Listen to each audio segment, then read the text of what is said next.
Hi everyone, welcome to a Maker Monday with Macquarie Regional Library. My name's Susie and today we're going to be doing a little bit of a weather experiment. We're going to be making a rain cloud in a cup.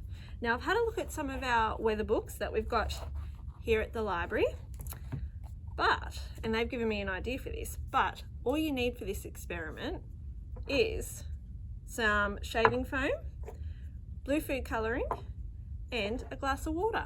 So are you ready to get started? Okay, so for the first part of our rain cloud in a cup, we're going to put some water in this glass. Now if you don't have a clear glass at home, see if you've got a clear jar or another type of cup as well. Even a clear plastic one might do. Alrighty, now that we've got some water in there, we're going to put some of this shaving foam in.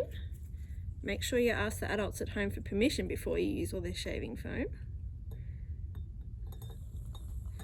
Okay, now we're not going to do too much because as you can see, that shaving foam goes really big.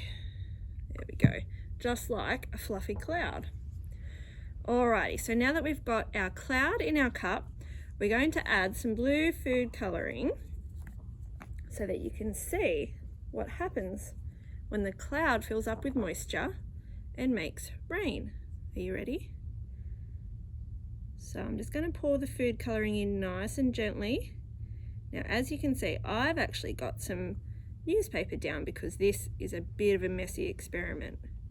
You should see, there it is, there's our cloud coming down. Our rain's starting to fall out of our cloud. Look, there it is. There we go.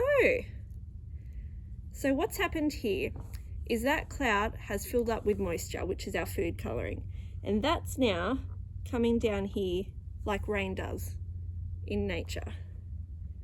Isn't that a cool experiment? Well, I hope you really enjoyed our rain cloud in a cup today. Don't forget to have a look at some of our databases, which are on our website, mrl.nsw.gov.au, for some more cool weather experiments. Bye.